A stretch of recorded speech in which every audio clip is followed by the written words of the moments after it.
Vamos a dar inicio a la sesión del día de hoy de la comisión, dando la más cordial de las bienvenidas a todos los miembros y también a la historiadora. Agradecer por su presencia a Ana Barreto, que la hemos invitado porque tenemos un tema en el orden del día y queremos tener la visión de la Academia de la Historia con respecto a este tema para poder luego tomar las sugerencias de ella y tomar nuestra decisión en lo que se refiere cuando demos un dictamen a este punto. Muchas gracias, Ana, en nombre de todos los miembros y de toda la Comisión de Equidad y Género por tu presencia. A continuación voy a dar la palabra a la directora de la comisión para que dé lectura al orden del día de hoy. Gracias. Bueno, muy buenos días. Hoy tenemos como asunto entrado una nota presentada por la señora Gabriela Elizabeth Ureña Martínez de fecha 20 de agosto del 2020, por la cual solicita la mediación del Senado ante la Fiscalía y la Policía Nacional. Esta nota entró el 27 de agosto y fue girada a las comisiones de Equidad y Género y Derechos Humanos. Entre los asuntos a ser estudiados, el primer punto es un mensaje de la Cámara de Diputados número 1234 de fecha 23 de julio del 2020, por el cual se remite el proyecto de ley que declara el 14 de junio como Día del Historiador Paraguayo. Tiene sanción automática el 23 de octubre del 2020, fue entrado en una sesión ordinaria de fecha 30 de julio y girado a las comisiones de Cultura, Educación, Ciencia, Tecnología y Deportes y a la Comisión de Equidad y Género. Como segundo punto a ser estudiado, tenemos el mensaje del Poder Ejecutivo número 417 de fecha 14 de agosto del 2020, por el cual se objeta totalmente el proyecto de ley 6.583, que establece medidas excepcionales en la aplicación de medidas cautelares de carácter personal y en la ejecución de sanciones penales en el marco del estado de emergencia sanitaria ante el riesgo de expansión del COVID-19 o coronavirus. El veto tiene sanción automática el viernes 16 de octubre del 2020, entró en fecha 20 de agosto y fue girado a las comisiones de Asuntos Constitucionales, Defensa Nacional y Fuerza Pública, Legislación, Codificación, Justicia y Trabajo, Derechos Humanos y Equidad y Género.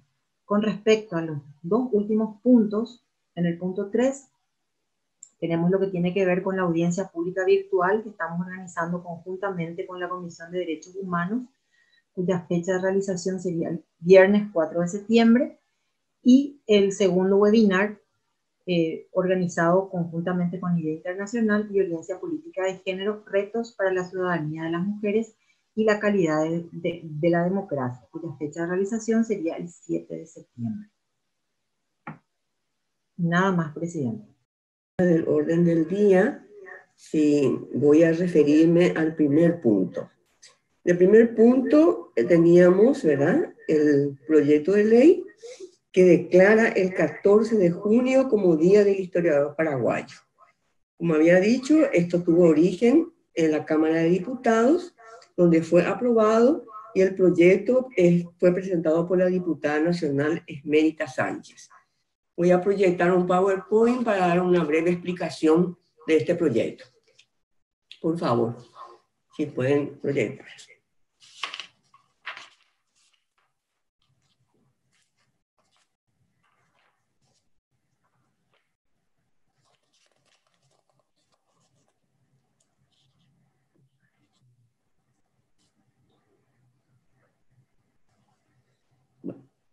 Vamos a hablar de los antecedentes de este proyecto de ley que declara el 14 de junio como Día del Historiador Paraguayo. Fue presentado por la diputada Esmérita Sánchez del PLRA el 7 de julio del 2020. Fue aprobado sobre tablas en la Cámara de Diputados el 22 de julio del 2020. En la Cámara de Senadores fue girado a las comisiones asesoras permanentes de Cultura, Educación, Ciencia, Tecnología y Deportes y a la Comisión de Equidad y Género. Tendría vencimiento el 23 de octubre del 2020. En la exposición de motivos hicimos un resumen y realmente cabe destacar cuál es el propósito de la ley. El propósito de la ley es celebrar el Día del Historiador Paraguayo. En nuestro país no existe una fecha nacional como sí lo hay en otros países de América Latina. En este sentido, la proyectista escoge para este efecto a Ruy Díaz de Guzmán e Irala, 1560-1629. ¿Cuáles son lo que podemos destacar? ¿Por qué ella escoge a esta persona? Asunceno de nacimiento, paraguayo, criollo y mestizo de sangre, político, militar e investigador, alcalde de primer voto en el Cabildo de Asunción, primer escritor e historiador nativo del Río de la Plata. Su libro más conocido es Historia y Anales del Descubrimiento, Población y Conquista del Río de la Plata. Vamos a referirnos al proyecto en sí. En su artículo 1, declara el 14 de junio de cada año como Día del Historiador Paraguayo, en conmemoración a la fecha de fallecimiento del ilustre don Ruy Díaz de Guzmán, primer historiador y escritor del Río de la Plata, nacido y fallecido en Asunción del Paraguay, hijo de un español y de una mestiza. Vamos a pasar al artículo 2. Promueva hacer la celebración anual de la citada fecha en todas las instituciones educativas, académicas, públicas y privadas del país, para conmemorar a los grandes hombres y mujeres del Paraguay que han dedicado su vida para la preservación, investigación y difusión de la historia nacional y regional.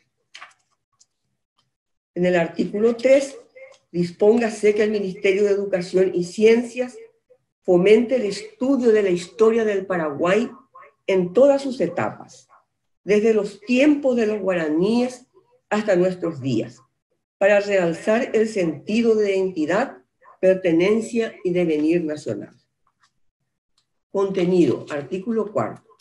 Establécese que el Ministerio de Educación y Ciencias elabore un plan de evaluación pública del trabajo y esfuerzo que realizan las personas que estudian, trabajan y enaltecen la historia y cultura del Paraguay a nivel nacional e internacional.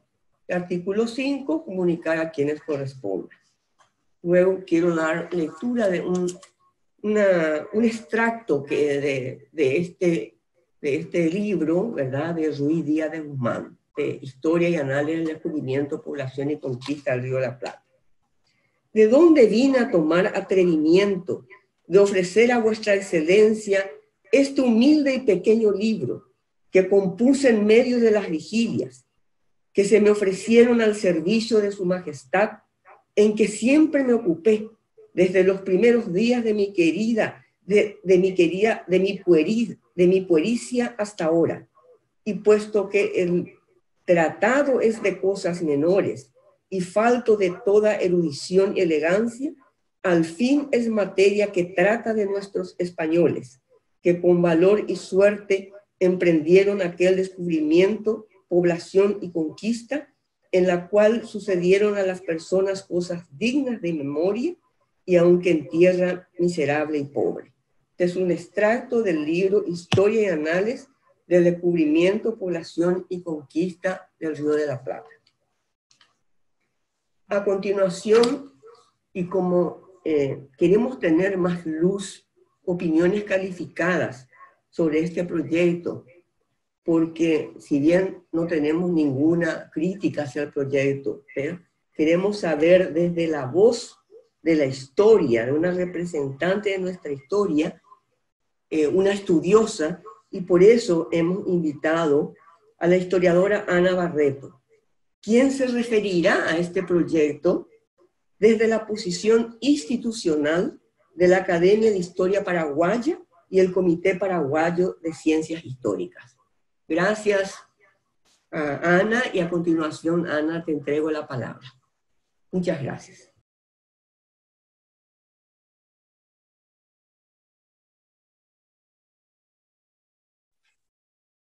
Bueno, muy buen día a todas.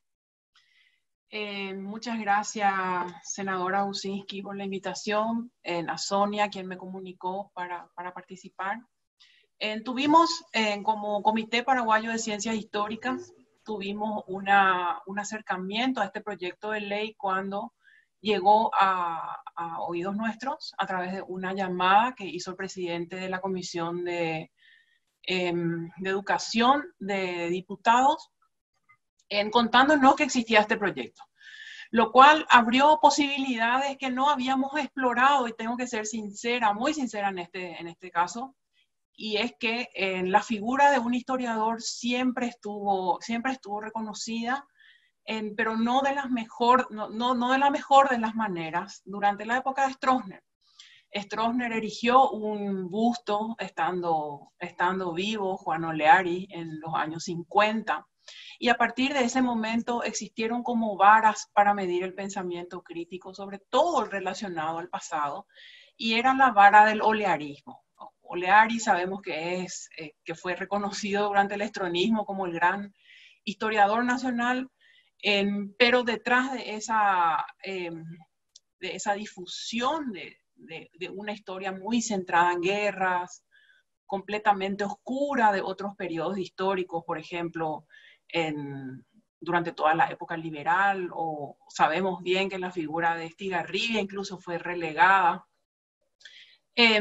También existió la persecución de historiadores. Por ejemplo, en la Academia Paraguaya de la Historia, durante todo el estronismo, se dejó de investigar el siglo XX y en finales del siglo XIX, porque siempre existía la posibilidad de una censura. Entonces, cuando vemos la producción histórica de los miembros de la Academia Paraguaya de la Historia, casi podría yo decir hasta nuestros días, vemos que siempre está centrada mucho en el periodo colonial, una época en la que básicamente ningún historiador y ninguna historiadora podía tener roces con el sistema. Y sabemos que las mujeres incluso tuvieron varios roces. La primera presidenta de la Academia Paraguaya de la Historia, Olinda Mazare Kostianowski, fue perseguida en su cátedra cuando osó hablar de Sarmiento, o la que fue la segunda presidenta de la Academia, Idalia Flores de Zarza, fue relegada. Si no fuera por las senadoras de los años 70, probablemente Idalia Flores de Zarza quizás hubiera tenido que renunciar a sus cátedras por atreverse a defender la postura de que durante la guerra contra la Triple Alianza, no solamente las mujeres que siguieron a López hasta Cerro Corá eran heroínas, sino incluso todas las que se quedaron en las cordilleras o las que regresaron a Asunción.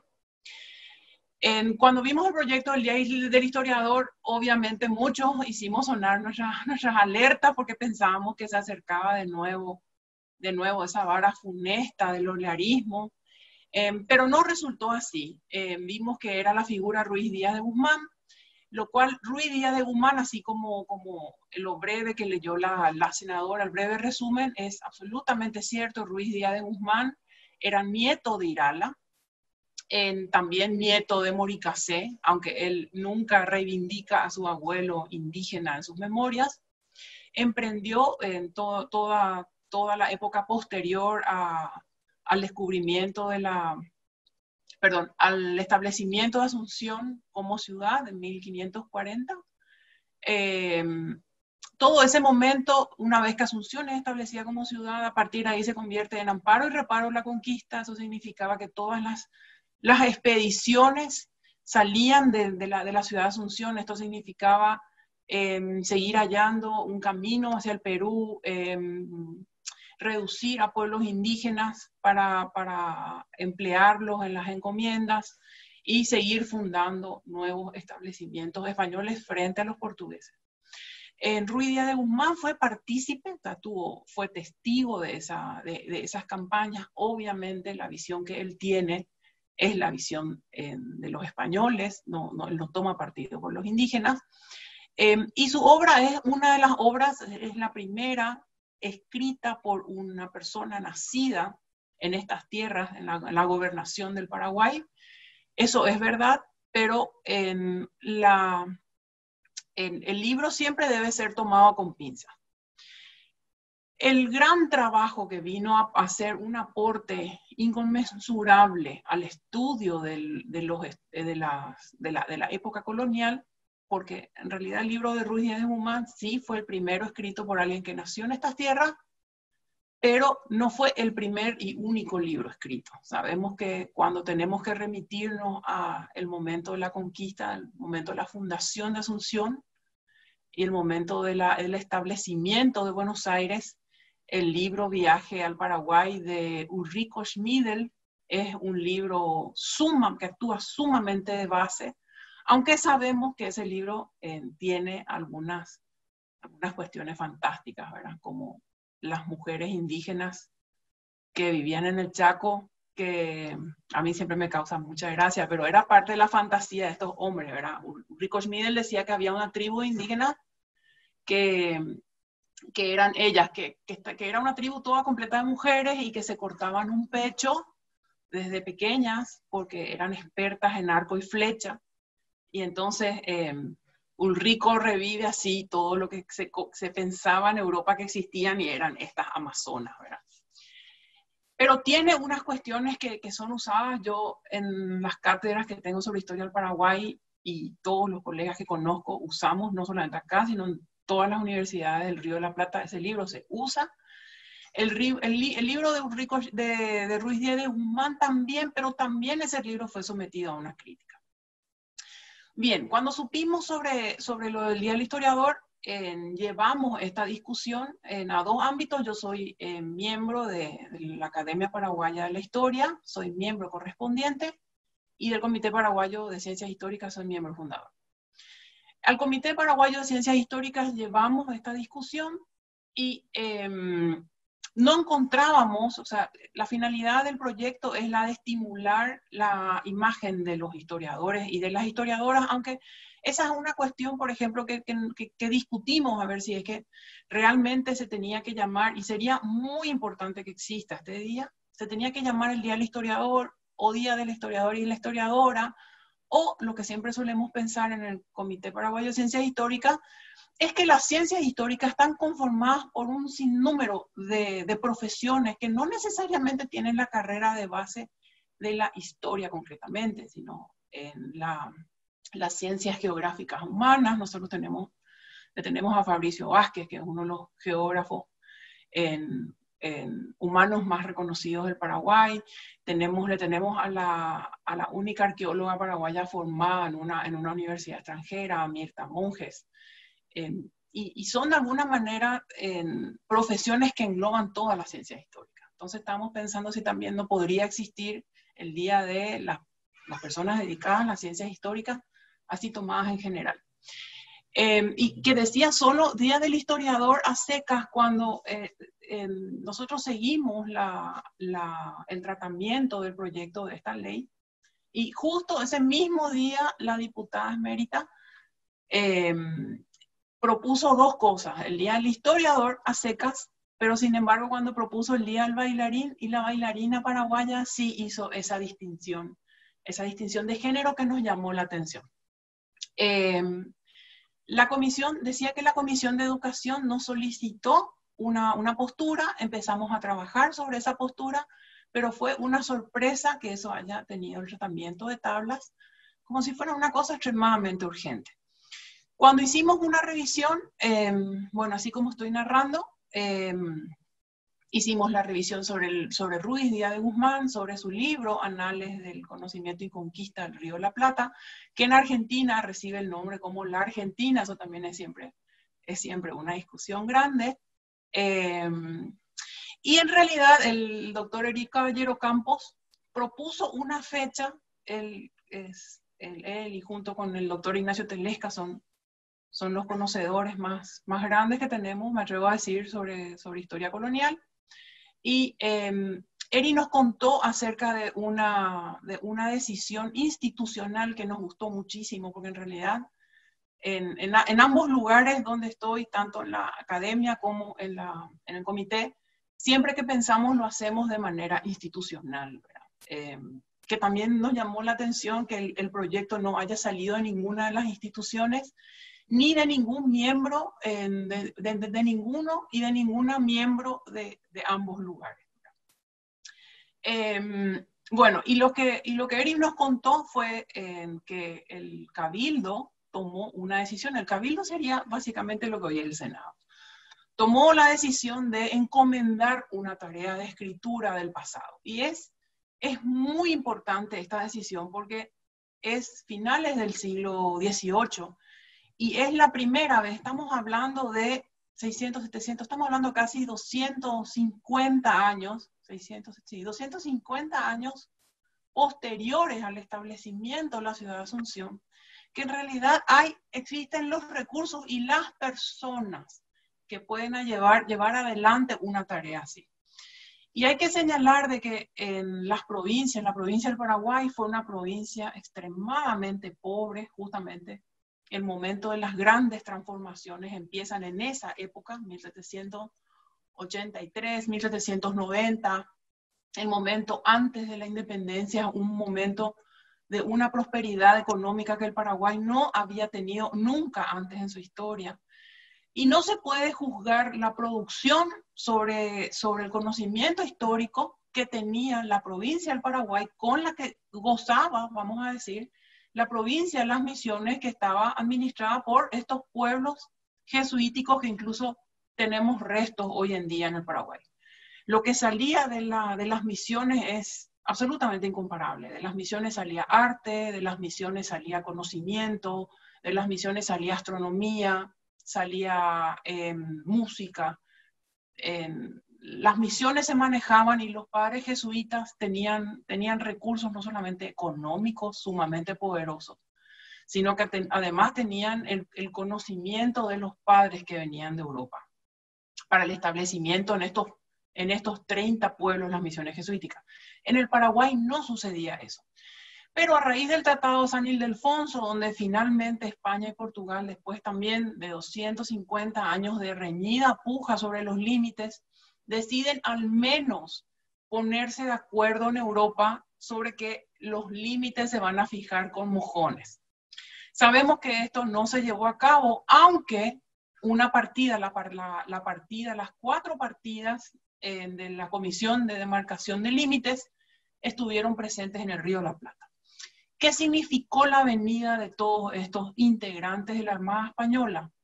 Recordemos que para ser integrante de la Armada Española uno tenía que haber nacido en una cuna económica fuerte, sólida, tenía que tener un apellido reconocido para entrar a la Armada. Y todos estos hombres, obviamente ya sabemos por qué no habían mujeres en esa expedición, pero estos hombres estaban dotados de conocimientos sumamente superiores a los que existían no solamente en el Paraguay, sino los que existían en todo el Río de la Plata. Cuando ellos vienen al Río de la Plata, ellos traen todas las fuertes ideas de la Ilustración. Entonces, llegan al Paraguay, conocemos quizás mucho cuando hablamos de Félix de Azara, es un nombre que a lo mejor quizás no sepamos exactamente qué fue lo que hizo, pero es un nombre reconocido. Félix de Azara era el líder de la 4ª partida. En el Paraguay estuvieron 2 partidas, la 4ª y la 3ª. En esta expedición venían cartógrafos, venían naturalistas. Félix de Azara, de hecho, era un naturalista. Muchas de las aves y los espécimes de botánica que fueron descubiertos, vamos a decir descubiertos por el conocimiento europeo, llevan el nombre científico de Azara. Azara y todos estos integrantes de las partidas demarcadoras estuvieron estacionados en el Paraguay 10 años. ¿Qué hicieron en estos 10 años? En estos 10 años se levantaron los primeros mapas de la ciudad de Asunción. Pueden creer que 200 años después Asunción no tenía todavía ningún tipo de mapa. Los mapas fueron levantados por Azara, por el ingeniero Ramón de César. Se llevaron adelante construcciones y lo que demoró mucho más tiempo y que fue sumamente importante fue la exploración de todos los ríos paraguayos y de lo que hoy conocemos como los límites del Paraguay. El río Apa, el río Tebicuarí, el río Paraná, la zona de los yerbales que en ese momento eran absolutamente impenetrables, que quedan hoy en la región de Canindeyú y Amambay. Todos estos lugares fueron explorados y fueron hechos cientos de mapas. Voy a mostrar acá. Mapas de este tipo, son mapas utilizados hasta el día de hoy. No solamente Azara, también Aguirre confeccionó esos mapas. Y son mapas que son absolutamente precisos. La producción de libros que yo tengo, creo que es la mitad de lo que se escribieron. No todos los libros se publicaron de lo que escribieron estas personas que estuvieron. Cuando el Cabildo, este es el libro de Aguirre, cuando el Cabildo, aquí voy a mostrar el tamaño del libro, no es el único. Aguirre también tiene otro libro más pequeño.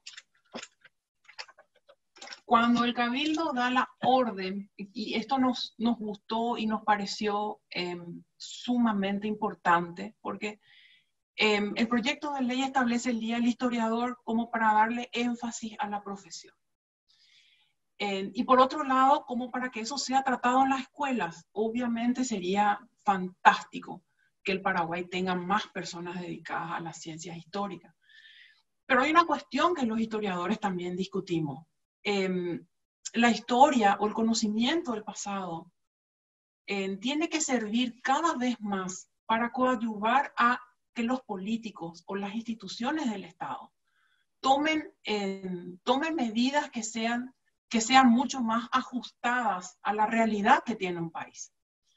Y si el conocimiento histórico no va a servir porque cuando nos preguntamos esto, si el conocimiento histórico realmente sirve como para vernos como sociedad, como para ayudar a tomar estas decisiones, muchas veces son decisiones de proyectos de políticas públicas. Entonces, básicamente las ciencias históricas son literatura, y en realidad lo puede hacer cualquiera con el lenguaje mucho más florido que tiene la literatura que el lenguaje de la ciencia histórica, que es un lenguaje más académico. Y el establecimiento de la fecha, bueno, pensamos en la figura Ruiz Díaz de Guzmán, pero la figura de Ruiz Díaz de Guzmán está sumamente reconocida en el Día del Libro Paraguayo, básicamente porque fue Anales del Descubrimiento, el primer libro escrito por alguien nacido en estas tierras, ¿verdad? Entonces, ya el Día del Libro Paraguayo, que siempre suele acontecer en medio de ferias de libros, su figura es repetida todo el tiempo. En Anales y Descubrimiento y Conquista del Río de la Plata también es un libro del cual se habla. Entonces, de nuevo, en esta fecha volvemos a la misma figura, lo cual también nos hace preguntar si parecería que no existió otro historiador o otra historiadora de la cual podríamos hablar. Y la fecha, 14 de junio, sabemos que es una fecha donde los estudiantes ya están rindiendo. O sea, el receso de las vacaciones de invierno se sucede en la primera semana, normalmente al final de la primera semana o durante la primera semana de julio. Así que los estudiantes están en plenas pruebas. No es quizás un momento como para poder hablar, como para poder llevar adelante proyectos. En cambio, la decisión del Cabildo, como se sucede el 22 de marzo, a nosotros además nos pareció genial porque es el momento en que se inicia el año escolar. Muchos de los historiadores que integramos en ambas instituciones somos docentes de todos los niveles y normalmente los calendarios coinciden, así que el 22 de marzo es inicio de clases tanto para chicos de preescolar como para alumnos, estudiantes de la educación media y estudiantes de carreras terciarias. Así que sí sería sumamente interesante, pero además esta cuestión. Partir de que el Día del Historiador es una decisión institucional. A partir del pedido que hace el Cabildo, estando estas personas presentes en la provincia, mientras realmente Azara y Ramón de César y Ignacio de Paso y el resto, porque en realidad eran como 20 personas, salen en busca de las exploraciones y descripción de las ciudades, de las plantas, de la flora, de todo, de la fauna. El capitán Aguirre, que es el libro que les mostré, estos dos libros, el capitán Juan Francisco Aguirre, queda a trabajar en el Archivo de Asunción. Sabemos que el Archivo de Asunción se estableció en el momento del establecimiento del fuerte de Nuestra Señora de la Asunción como ciudad, y a partir de ese momento se empezaron a guardar todos los documentos en una habitación destinada para eso. En 1780 esa habitación era una habitación enorme. Juan Francisco Aguirre, como el resto de los integrantes de la partida, estuvo 10 años en Asunción del Paraguay, y en esos 10 años leyó toda la documentación que existió desde el momento que se empezó a escribir el primer documento. Es más, el acta de fundación de la ciudad de Asunción estaba tan maltrecho que fue Aguirre quien transcribió eso, y la única copia que tenemos del acta del establecimiento de la ciudad de Asunción es la que había copiado en el 1789, porque finalmente ese documento del siglo XVI se terminó perdiendo. Entonces, cuando nos referimos al momento de la conquista y de la colonia, lo que normalmente hacemos es tomar de referencia los libros de Aguirre, porque Aguirre hizo transcripción de documentos. Para historiadores como yo, yo no manejo paleografía, a mí me cuesta muchísimo leer y entender documentos del siglo XVI. El libro de Aguirre es insustituible, aunque sabemos que todos estos documentos están completamente digitalizados y están además online en el Archivo Nacional de Asunción. Bueno, y era simplemente eso, destacar, hacer la observación de que la fecha coincide en un momento que los estudiantes están rindiendo.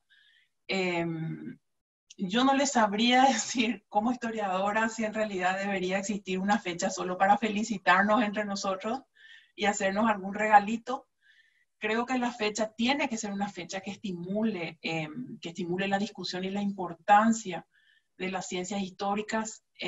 No creemos que esa fecha sea una fecha que caiga en junio, sino que tendría que ser una fecha que caiga a inicio del año escolar. La decisión institucional del Cabildo nos parece fantástica, porque en realidad esto de que del capitán Aguirre esté revisando toda la documentación del pasado y escriba todo un libro que tenga que ver con contar el pasado a través de los documentos oficiales, no tenía que ver con una cuestión nostálgica en absoluto, tenía que ver con una cuestión urgente, y era la de poner mojones o marcar límites entre dos reinos que llevaban más de 200 años de disputa. Entonces el conocimiento histórico tenía que ver con una decisión, hoy le llamaríamos de políticas públicas, obviamente el término no es aplicado al siglo XVIII, pero esa era la intencionalidad. Y sabemos que los que llevaron adelante estas tareas fueron los mejores hombres que existían en ese momento y que estaban en el Paraguay. Y la producción de ellos, este libro, por ejemplo, es del ingeniero Ramón de César, publicado por la Academia Paraguaya de la Historia.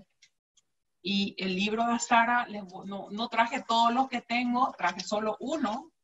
Y este es un libro exclusivamente de descripción de poblados paraguayos. O sea, la producción de Azara con respecto a aves, con respecto a flora y fauna, que realmente yo no utilizo en mi día a día, igual tengo abajo. Entonces tengo 5 libros que son producto, y no fueron todos los que se escribieron. El piloto Ignacio de Pasos, por ejemplo, tenía toda una descripción de lo que era la navegación del río Paraguay, y narra además cómo fue el enfrentamiento cuando los portugueses estaban ocupando zona española. Hoy, por ejemplo, nosotros al fuerte de Borbón, es conocido hoy como Fuerte Olimpo, ese lugar estaba ocupado por portugueses. Los portugueses absolutamente desentendidos le dijeron a Ignacio de Pasos que ellos le estaban guardando eso al rey de España porque los indios eran demasiado malos, entonces ellos le estaban haciendo un favor en realidad a España cuando ellos estaban ocupando de hecho ya ese lugar. Ese libro, por ejemplo, ese tratado, por ejemplo, no fue publicado. Lo que quiero decir con esto es que mucho de lo que se escribió en la época de las partidas de marcadoras no fue escrito, pero lo que sí está publicado, y todo lo que mostré fue publicado por la Academia Paraguaya de Ciencias Históricas por la Academia Paraguaya de la Historia, en diferentes momentos, es material insustituible para el conocimiento de la historia.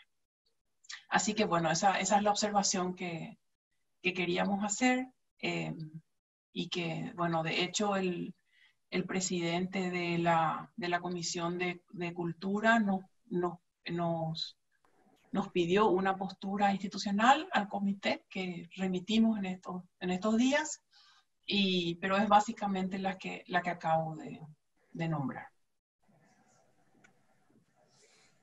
Muchísimas gracias, Ana, realmente por tu contribución, por aclararnos realmente cuál es la posición de la Academia de Historia, puesto que yo creo que escoger un día especial en nuestro calendario para recordar al Día del Historiador Paraguayo tiene que ser analizado por una instancia institucional. Y qué mejor que la Academia de Historia Paraguaya y el Comité Paraguayo de Ciencias Históricas. Muy enriquecedora tu exposición.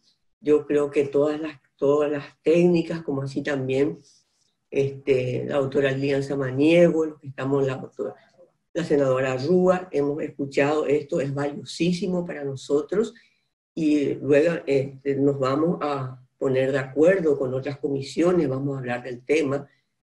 Yo sé que todas han pedido parecer de la academia, y en este sentido tenemos un tiempo para poder analizar ya con la riqueza de tu exposición, y entre todo llegar realmente a una elección que sea conmemorada cuando se inicia el ciclo escolar, y no cuando los estudiantes realmente están ocupados con exámenes o con vacaciones, porque realmente sí sería el inicio del año escolar o del ciclo escolar una oportunidad para honrar y recordar de manera especial a los que tuvieron una participación en nuestra historia, y que no sería lo que vos nos estás expresando, como cuando el Cabildo le entrega la tarea, ¿verdad?, a un historiador de ordenar todos los documentos enriquecedores de nuestra historia, como hacer una compilación, que es lo que yo entiendo humildemente, Ana. Entonces, esa es la fecha sugerida por la academia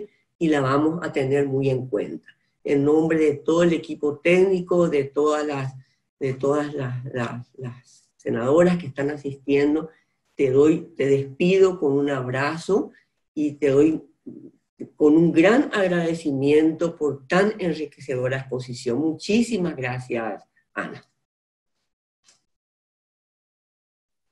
No, por favor, senadora, gracias a usted, gracias a la comisión que usted preside, que desde el momento uno de que ese documento llegó a sus manos, ya empezaron las consultas, siempre de una manera responsable, de una manera buscando entender qué era lo que se estaba haciendo. Así que, no, gracias a usted. Luego de escuchar la brillante exposición de la historiadora, vamos a poder seguramente realizar nuestras consideraciones al presente proyecto. Tenemos tiempo todavía, hasta octubre realmente, para tomar en consideración todo lo que ella nos ha enriquecido al respecto. Quiero pasar a la consideración del punto 2 de nuestro orden del día, que se refiere al veto del Poder Ejecutivo de la ley, el veto total, que objeta totalmente el proyecto de ley 6538 del 2020, que establece medidas excepcionales en la aplicación de medidas cautelares de carácter personal y en la ejecución de sanciones penales en el marco del estado de emergencia sanitaria ante el riesgo de expansión del COVID-19 o coronavirus. La consideración de este proyecto, voy a tratar con este PowerPoint realmente de hacer un resumen del veto del Poder Ejecutivo. el decreto 3939 del 2020, por el cual se objeta totalmente el proyecto de ley 6583, que, como dije, establece medidas excepcionales en la aplicación de medidas cautelares de carácter personal y en la ejecución de sanciones penales en el marco del estado de emergencia sanitaria ante el riesgo de expansión del COVID-19 o coronavirus. La siguiente imagen. Los argumentos que utiliza el Poder Ejecutivo en su decreto. El primer argumento dice lo siguiente. Dice, legislar con carácter excepcional una figura que ya fue objeto de reglamentación resulta redundante y contradictorio para los operadores del sistema penal. Entonces, él, cuando veta el Ejecutivo, se basa en que ya tenemos una ley existente, que es la 6.350 del 2019, que modifica el artículo 45 de la ley 1286, 1998 del Código Procesal Penal, y sus modificatorias leyes 4.431 del 2011 y 2.493 del 2004. O sea que lo que propone realmente es volver a la ley que ya está vigente, ¿verdad? Y dice en su segundo argumento,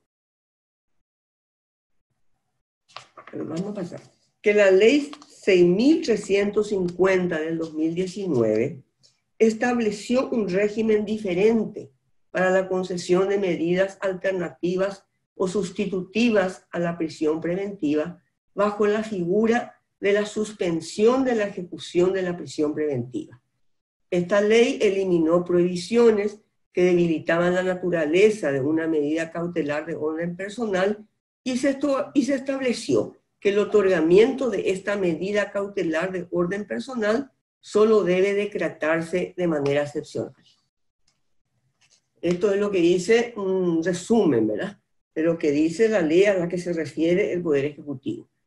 Su interpretación es restrictiva, a fin de evitar que en su aplicación se realice como una pena anticipada. Se pretendió evitar el abuso de la prisión preventiva. Se mantuvo como uno de los requisitos que el juez o tribunal debe considerar y mensurar para decretar la prisión preventiva la gravedad del hecho punible. Estoy hablando de la ley 6.350, que es la que cita el Poder Ejecutivo.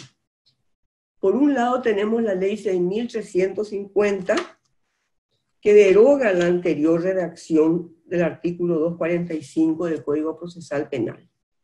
Por otro lado, en la ley sancionada, se restablece la prohibición de la concesión de medidas alternativas o sustitutivas a la prohibición preventiva. A criterio del Poder Ejecutivo, del texto sancionado, se interpreta la derogación tácita de una parte de la ley 6.350 del 2019. La siguiente. Esto implica en la práctica volver a los mismos problemas interpretativos, operativos y efectistas del régimen de medidas cautelares de orden personal anteriores a la ley 6.350 del 2019. Y no dará posibilidad al cumplimiento del propósito de la norma sancionada, que debe ajustarse a las pautas humanitarias por la emergencia sanitaria del COVID-19, porque tendría un efecto diferente. Es la siguiente. Vamos a referirnos a la ley 6.350 del 2019, el artículo 245, suspensión a la ejecución de la prisión preventiva. Esto es lo que quiere que quede vigente el Poder Ejecutivo. Y dice así: siempre que se hayan reunidos los presupuestos para la aplicación de la prisión preventiva y el peligro de fuga o de obstrucción pueda ser evitado por la aplicación de otra medida menos gravosa para la libertad del imputado, el juez de oficio deberá imponerle alguna de las siguientes medidas alternativas o sustitutivas a la prisión preventiva. 1. El arresto domiciliario en su propio domicilio o en el de otra persona, bajo vigilancia y sin ella, a cuyo efecto se podrá adoptar cualquier medio eficaz para el control efectivo del cumplimiento de la medida, siempre que no afecte su intimidad o privacidad. 2. La obligación de someterse a la vigilancia de una persona o institución determinada, quien informará periódicamente al juez. 3. La obligación de presentarse periódicamente ante el juez o ante la autoridad que él designe. 4. La prohibición de salir del país, de la localidad en la cual resida o del ámbito territorial que fije el juez. 5. La prohibición de concurrir a determinadas reuniones o de visitar determinados lugares. 6. La prohibición de comunicarse con personas determinadas, siempre que no se afecte el derecho a la defensa. Y esto es lo nuevo en esa modificación del artículo 245, ¿verdad? Que se hizo en el 2019, ¿verdad? Que es el séptimo punto que dice: la prestación de una caución personal o real adecuada mediante depósito de dinero, valores, constitución de prenda o hipoteca, entrega de bienes o la fianza de una o más personas idóneas. No se emitirá la caución personal del abogado. Y en el inciso 8 dice cualquier otra que sea compatible con la naturaleza del caso. Entonces, el juez podrá imponer una o varias de estas alternativas, conjunta o indistintamente según cada caso, adoptando las medidas necesarias para asegurar su cumplimiento.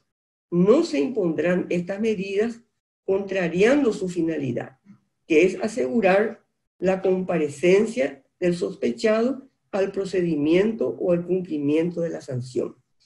Cuando el imputado no las pueda cumplir por una imposibilidad material razonable, en especial si se trata de una persona de notoria insolvencia o disponga el beneficiario o disponga del beneficio de litigar sin gastos, no se le podrá imponer caución económica. O sea, cuando no tiene recursos, esa persona no podrá ser beneficiado, ¿verdad?, con una caución económica. En todos los casos, cuando sea suficiente que el imputado preste juramento de someterse al procedimiento, se decretará la caución juratoria, antes que cualquiera de las demás medidas. Las medidas que se dicten como alternativas o sustitutivas a la prisión preventiva podrán mantenerse hasta la finalización del proceso. El incumplimiento injustificado de las medidas menos gravosas para la libertad del imputado hará efectivo el cumplimiento inmediato de la prisión preventiva cuya ejecución fue suspendida. Este es el primer argumento por el cual el Poder Ejecutivo refiere que, existiendo esta ley 6.350 del 2019, que prevé todos los casos en que se puede proceder a la sustitución de la prisión preventiva, no haría falta, según su consideración, de un instrumento nuevo, puesto que aquí está absolutamente detallado los casos en que los jueces podrán aplicar realmente el arresto domiciliario o una sustitución de la prisión preventiva.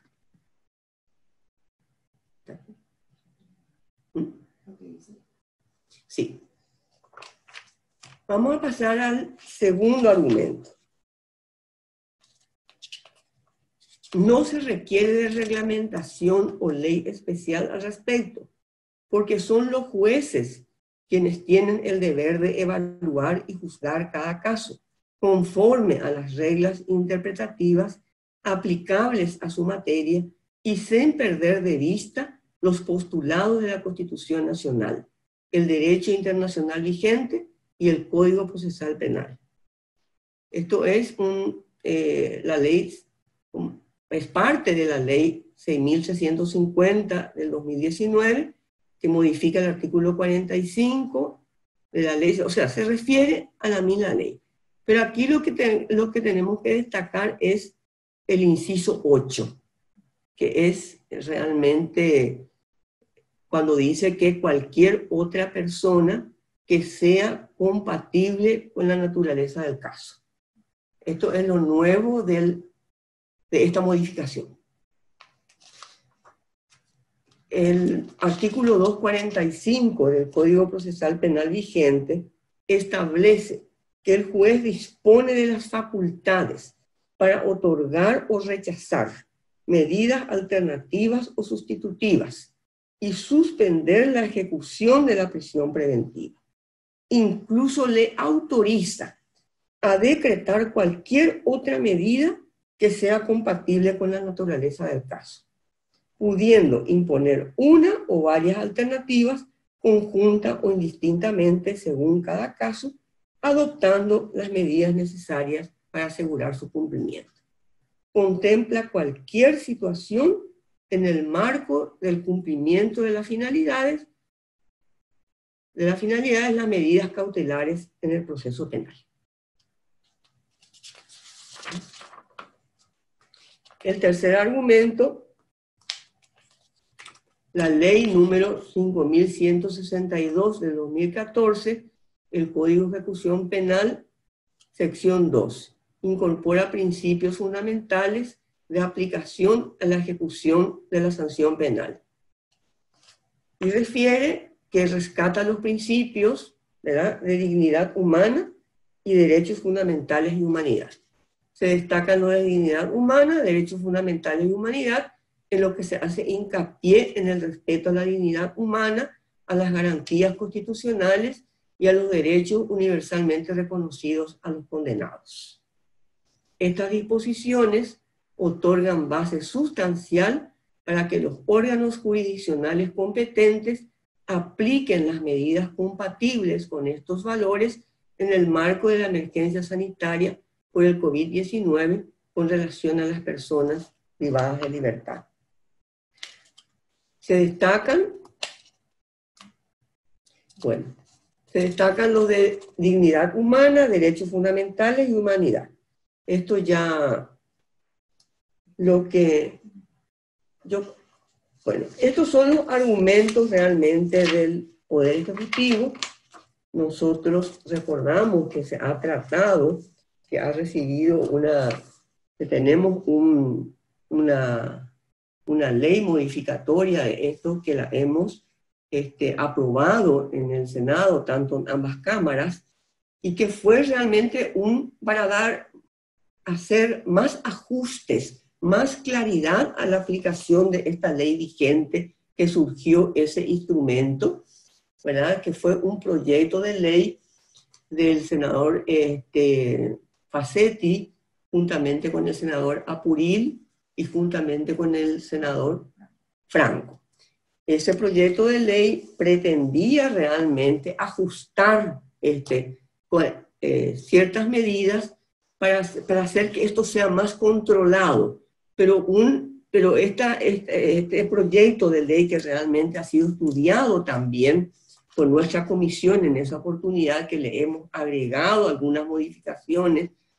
Entonces, ese proyecto fue aprobado y lo que pretendía realmente es reglamentar algunos artículos, ¿verdad?, en el sentido de que no se pueda establecer quiénes podrían ser los sujetos que podrían ser beneficiados con una prisión domiciliaria, con una prisión que dé una alternativa a la prisión preventiva, y quienes en ningún caso podrían ser beneficiados.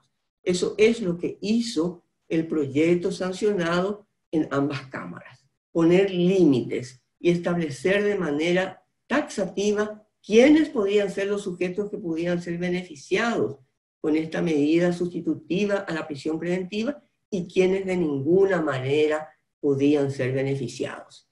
Y como respuesta a este instrumento en el cual hemos participado y en cualquier momento podemos proyectar ese proyecto, pero lo que es importante en este momento para todos los miembros de la comisión es realmente si vamos a mantenernos como cuerpo legislativo en el texto de que hemos sancionado o vamos a tomar en consideración todos los argumentos del veto del Poder Ejecutivo.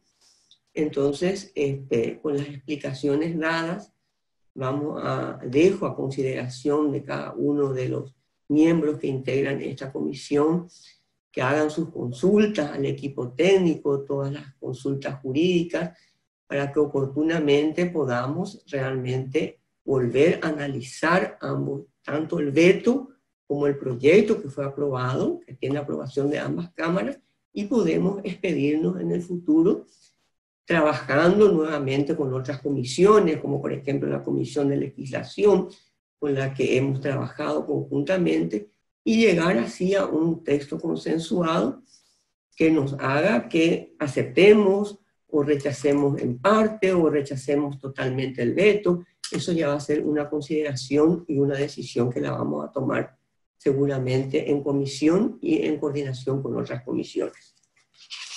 Si alguien quisiera agregar algo al respecto, le doy la palabra a la directora de la comisión, a ver si olvidé de destacar algunos puntos que son importantes en la consideración del veto.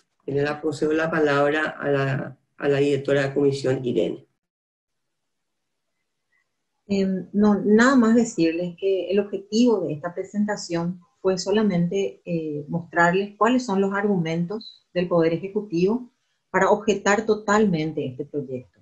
Nosotros todavía no hicimos el análisis fino de las cuestiones jurídicas. Lo que sí podemos adelantarles, y está marcado en la presentación que la senadora les expuso, es lo que se refiere a esta ley 65 o 63/50.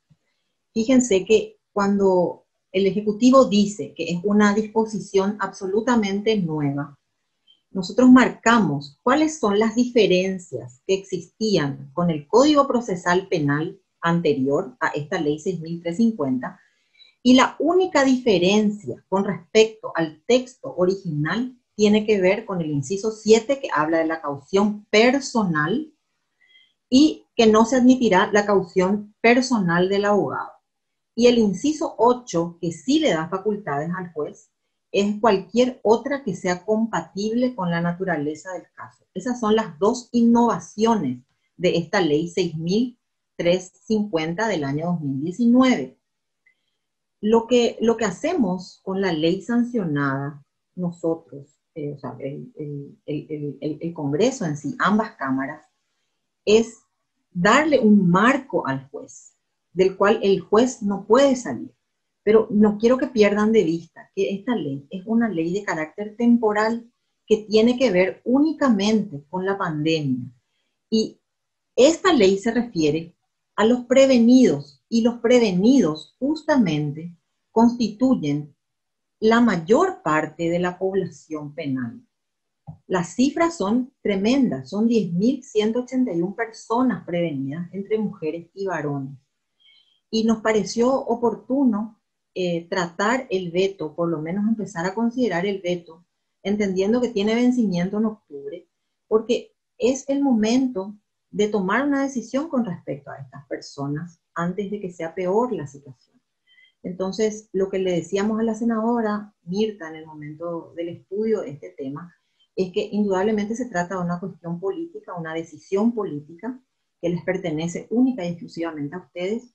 Nosotros solamente lo que estamos haciendo es mostrarles cuáles son los elementos en que se basa el Ejecutivo para objetar totalmente este proyecto de ley. El Ejecutivo no se refiere en ningún momento al resto del contenido del proyecto de ley, o sea, de la ley sancionada, que sí se refiere a otras cuestiones. Nosotros hablamos primero del tiempo de la vigencia de la ley, que es temporal, del carácter de la ley, que es excepcional, de los sujetos que van a estar comprendidos, de los sujetos que van a estar excluidos, y consideramos que eso que tiene que ver con los sujetos excluidos y los sujetos contemplados, sí cercenan en parte esa libertad que tiene el juez de decidir sobre estos temas, pero nos pareció importante establecer esos criterios en la ley para poder realizar un marco dentro del cual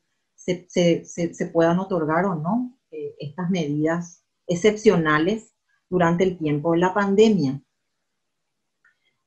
Porque existe demasiada población penitenciaria y el COVID ya llegó a las cárceles y existen recomendaciones internacionales que no podemos obviar. Otros países ya tomaron la decisión y nada, eso básicamente es. No sé si las chicas quieren agregar algo más, pero por mi parte es todo.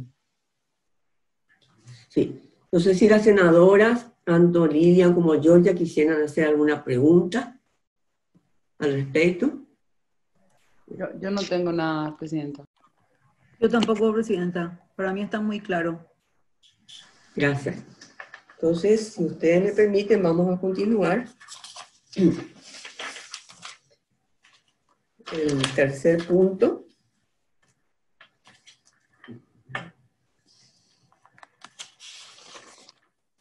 El tercer punto se refiere a la audiencia pública virtual que estamos organizando conjuntamente con la Comisión de Derechos Humanos, que se trata sobre el proyecto de ley que establece la igualdad salarial entre hombres y mujeres en el sector público y privado. Lo estamos haciendo con la Comisión de Equidad y Género. Esto se va a realizar en fecha 4 de septiembre del 2020. Es el próximo viernes. Por favor, estimadas colegas, si pudieran difundir el flyer de invitación. Ya le mandamos. Sí. El flyer de invitación que ya le hemos enviado para que puedan inscribirse las personas, ¿verdad? Para que luego podamos remitirles el link para que puedan acceder al Zoom. Yo creo que esta audiencia es muy importante porque se trata de romper, de achicar y de ser posible eliminar esa brecha salarial que hasta hoy existe en diferentes ámbitos, tanto en el sector público como en el sector privado, entre hombres y mujeres en cuanto a su remuneración salarial. Por tanto, yo creo que esto va a ser muy enriquecedor y les pido por favor que hagan con tiempo sus invitaciones, organizaciones de mujeres, lideresas, yo creo que esto empresarias que ustedes conocen, ¿verdad? Esto yo creo que va a ser muy enriquecedor para todas las mujeres de los más diferentes estamentos. El punto cuarto se trata del segundo webinar que también estamos organizando con la gente de IDEA Internacional. Lo vamos a hacer como siempre conjuntamente con el apoyo de IDEA de la Unión Europea. Y este segundo webinar que estamos haciendo es sobre violencia política de género, retos para la ciudadanía de las mujeres y la calidad de la democracia.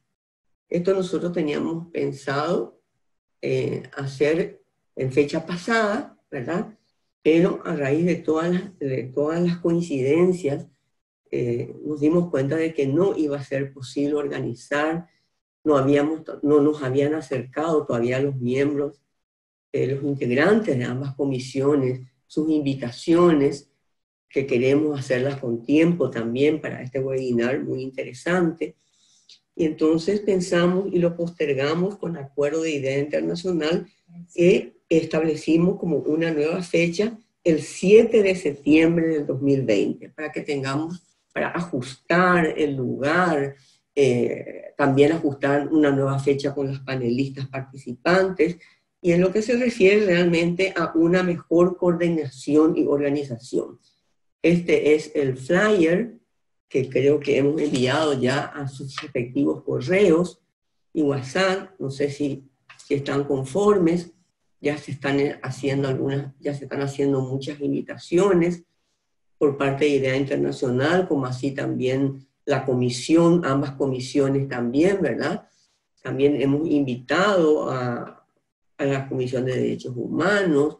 También le pedimos, por favor, a los miembros que puedan enviar esto para que la gente, para que las mujeres, nuestras amigas, se inscriban con tiempo para tener una gran participación en este webinar, puesto que tenemos, como ustedes podrán ver, tenemos panelistas excelentes, ¿verdad? Y estamos próximos también, al año que viene va a ser un año eminentemente electoral, y esto yo creo que va a ser muy enriquecedor también para las lideresas, las mujeres que se quieran candidatar el año que viene para las elecciones municipales. Por eso les pedimos que con tiempo, ¿verdad?, hagan sus invitaciones para que podamos tener una alta participación en este segundo webinar. En puntos varios, ¿verdad? Como último punto, en el punto 5, tenemos como puntos varios. Según consta en el orden del día tentativo, para el jueves 3 de septiembre tendríamos un tema de la Comisión de Equidad, que se dio entrada a la Comisión de Equidad que tenemos que analizar. Es un proyecto de ley que establece medidas de reactivación económica con equidad social. Proyecto muy importante, presentado por el senador Enrique Sarín Busarquis. Y al respecto quisiera pedir a la directora de la comisión, doctora Irene Ayala, que nos comente de qué se trata este proyecto de referencia brevemente, y para que es muy importante este proyecto que vamos a tener que analizar dentro de la comisión, ¿verdad? Porque se refiere nada más y nada menos que a la reactivación económica con equidad social, algo que es un tema de la comisión y que próximamente es un nuevo proyecto presentado por el senador Enrique Sarín, que fue girado a varias comisiones.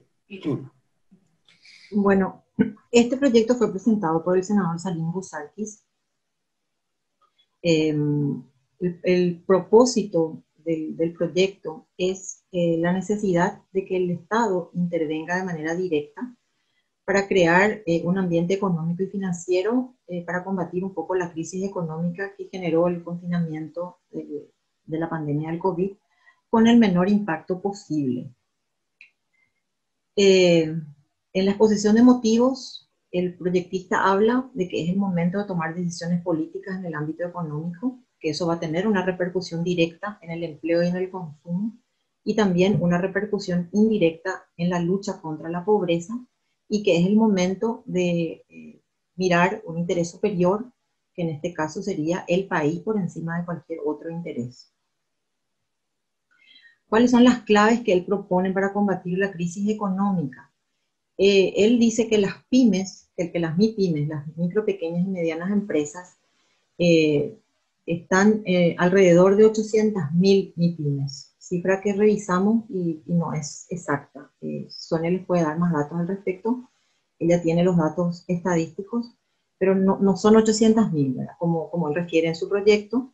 Él dice que estas MIPYMES generarían el 80%, generan el 80% del empleo. Hay que fortalecer a esas MIPYMES a través de herramientas financieras que ya existen, a través de créditos otorgados por el BNF a una tasa de interés del 0%, con un año de gracia y con plazos razonables para que estas empresas estén en condiciones de poder pagar esos préstamos, esos créditos. También propone, con respecto a las quiebras y a las convocatorias, suspender la homologación de los concordatos durante el plazo de vigencia de esta ley, y propone que las MIPYMES sean contratadas para la realización de obras públicas y puedan trabajar también para el Estado. Eso generaría más empleo y más rentabilidad. Bueno, aquí están los datos. El proyecto tiene 18 artículos que están distribuidos en 3 capítulos. El capítulo 1 sería, o sea, el artículo 1 sería el objeto, y después habla específicamente en el capítulo 2 de todo lo referido a los préstamos, en el capítulo 1 de préstamos, en el capítulo 2 de contratos con el Estado, y en el capítulo 3 de concordatos. Fue girado a las comisiones de legislación, Hacienda, Equidad, Cuentas y Control, Industria y Desarrollo Social. Ustedes ven que fue presentado el 20 de agosto, o sea, es un proyecto sumamente nuevo, y todas las comisiones a las que fue girado están en este momento en la espera de los informes que consideramos que son indispensables. En este sentido, se pidieron informes al Ministerio de Industria y Comercio, al Ministerio de Hacienda, Ministerio del Trabajo, Empleo y Seguridad Social, Ministerio de Obras Públicas, Banco Central del Paraguay, Banco Nacional de Fomento, Gabinete Social, Ministerio de Desarrollo Social, Secretaría Técnica de Planificación, Instituto de Previsión Social, gremios de empresarios y la Dirección General de Estadísticas, Encuestas y Censos. Ninguna de las comisiones tiene todavía dictamen, porque están esperando estos informes que consideramos que son fundamentales, porque es un tema muy delicado, es un tema muy importante y se necesita tener toda la información previa. En otras comisiones, específicamente la Comisión de Legislación, van a hablar con el proyectista a ver si existe la posibilidad de pedir la postergación nuevamente de este tema hasta poder recibir los informes que son necesarios, y estos informes generalmente tardan 15 días, entonces sería un pedido de postergación por 15 días más, hasta tener todos estos elementos que consideramos que son fundamentales.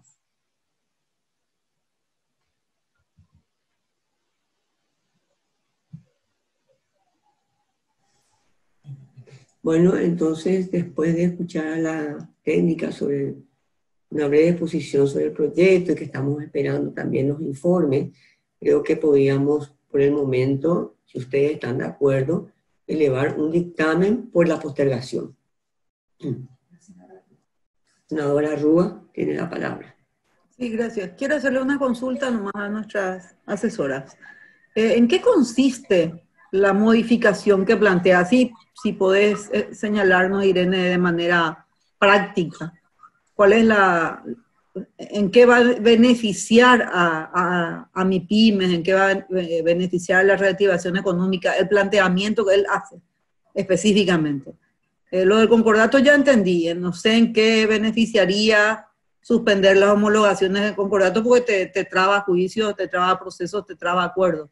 O sea, me parece que, o sea, no veo en qué reactiva económicamente eso. Ahora, ¿qué otro planteamiento hace? Porque realmente no tuve tiempo de leer el proyecto.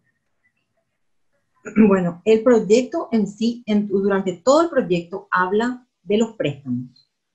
Préstamos que otorgue la banca central, o sea, el Banco Central y el BNF a estos micro, pequeños empresarios, cuentapropistas.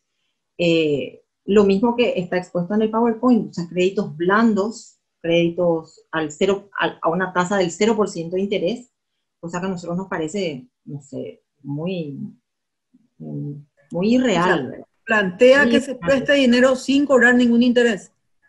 O sea, es imposible. Sí. Después, préstamos que otorgue el Instituto de Previsión Social para sus asegurados, con la sola condición de ser asegurados, por ejemplo, por eso se pide informe también al IPS. Después, otras cuestiones como las que tienen que ver con los contratos con el Ministerio de Obras Públicas, sobre todo para la construcción de puentes, y establece límites. Un contrato que tenga un valor de X guaraníes, que ahora puedo proyectarle si quieren, porque tengo otra parte del PowerPoint donde específicamente habla de cada artículo, que les permita a las micro, pequeñas y medianas empresas también participar de esos procesos de licitación para realizar obras públicas. específicamente puentes, construcción de puentes.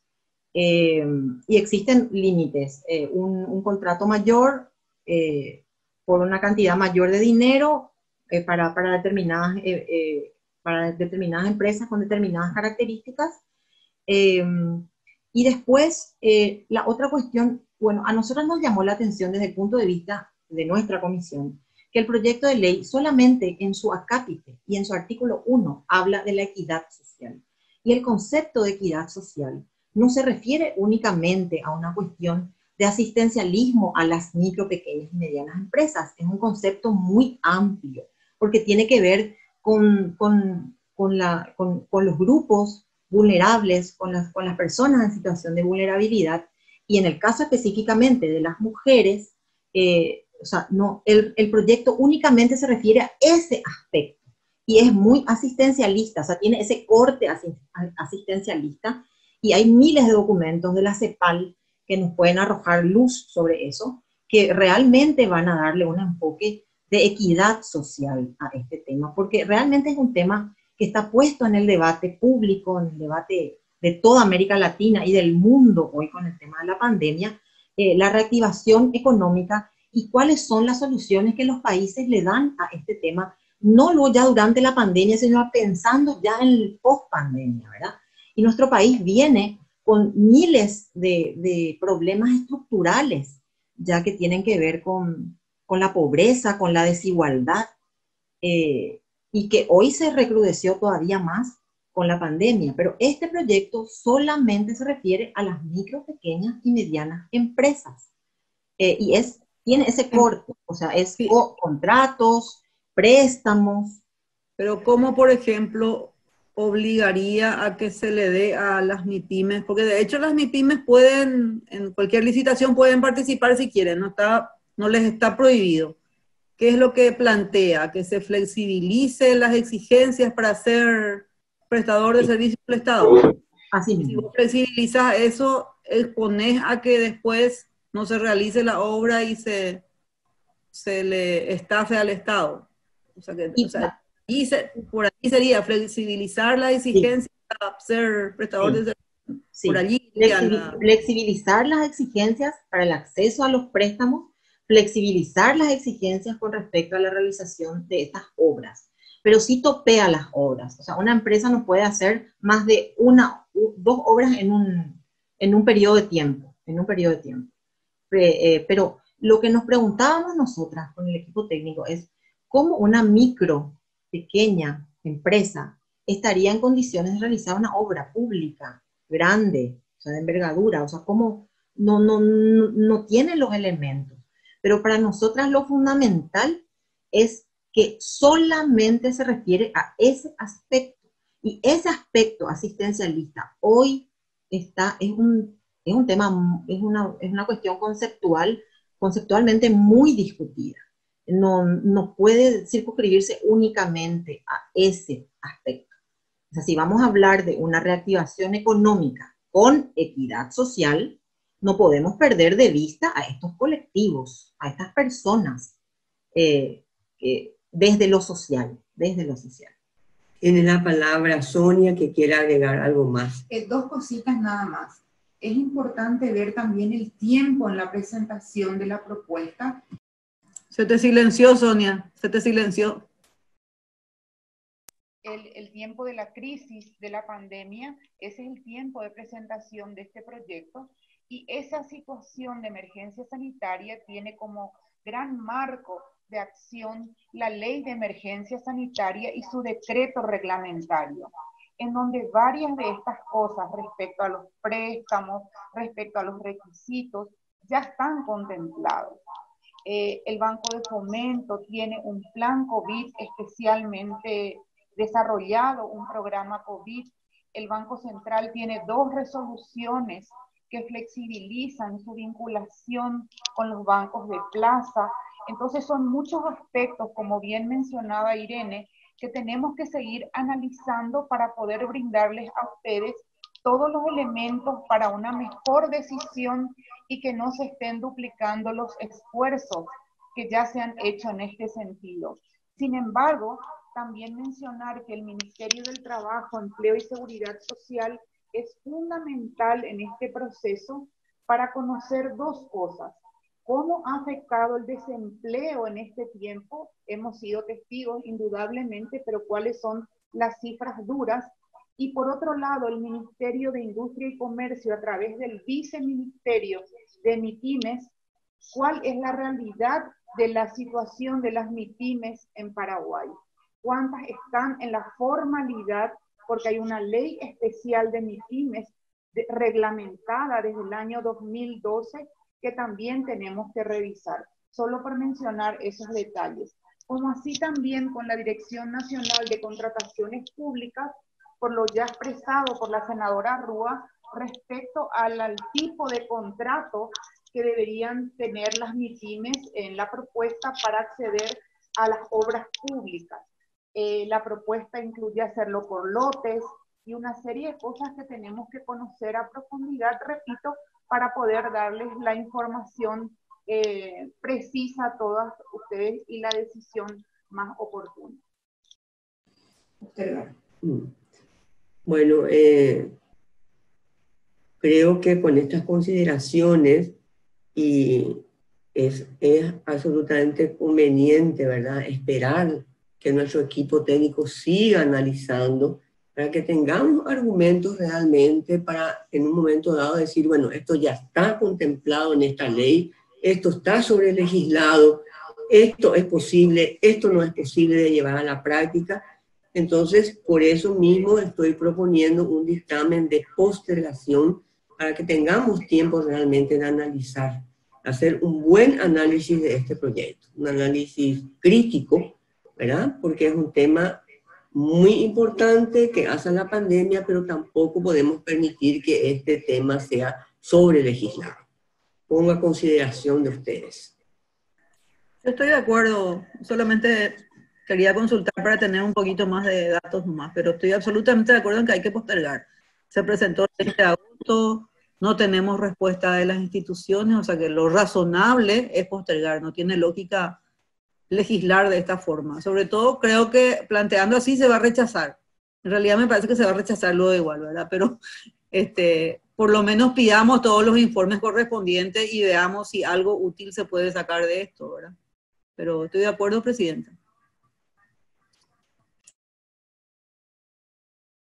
Ahora, quiero también expresarle que desde nuestra comisión también hemos pedido todos esos informes que relató Irene y vamos a analizar todas esas cuando tengamos esa respuesta. Y realmente yo también coincido con usted, compañera, de que esto se va a rechazar. Realmente proponer préstamos a una tasa de 0 de interés, yo creo que si bien tenemos que colaborar todas las instituciones también financieras, hay algunas cuestiones que son de aplicación imposible, realmente. Entonces, teniendo en cuenta todas estas respuestas que vamos a estar dándoles, ¿verdad? Y que ustedes pueden en cualquier momento hacer sus consultas al equipo técnico, quedo también a disposición de ustedes, compañeras. Si no hay otro punto o tema a tratar, agradezco la presencia de todas y les deseo un buen resto de jornada. Sí, senadora Rúa, por favor, tiene la palabra. Quisiera saber, disculpen, mi cachorrito está ladrando acá. Quisiera saber si llegamos a remitir el pedido de informe sobre la situación actual en estos casos de Itaipú Binacional, sobre todo. Si se llega a remitir el pedido de informe de...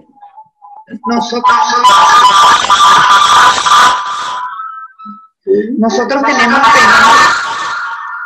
tenemos pendiente, senadora, una nueva remisión luego del martes pasado de la denuncia de Ireneo Brizuela del Comité de las Personas con Discapacidad y una reiteración a un caso que falta informe, que nos falta informe. Tenemos que remitir ese pedido. Está pendiente. Lo que sí tenemos es que habíamos elaborado, un resumen sobre la situación actual de las denuncias que nos llegaron, que era para una presentación en la plenaria, y fue el mismo día en que se presentó el caso de Alexa. Entonces, la presidenta me dijo, voy a presentar en otra ocasión este recordatorio a estos casos, esta situación, este relevamiento que tenemos hecho.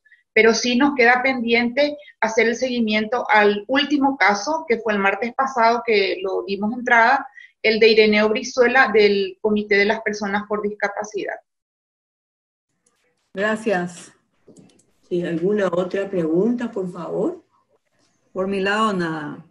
Bueno, muchísimas gracias por la presencia, queridas colegas, querido equipo técnico, y vamos a estar remitiendo, yo creo que en una próxima sesión vamos a tener tiempo de leerles todo el informe, un informe resumido sobre el estado actual de todas las denuncias. Le estamos dando seguimiento a todas ellas. Algunas veces demora un poco la respuesta de las instituciones, eso lo saben ustedes, queridas colegas, pero nosotras vamos a estar pendientes, como así también de todos los temas que vayan y que tengamos que tomar consideraciones y estudiar en la comisión.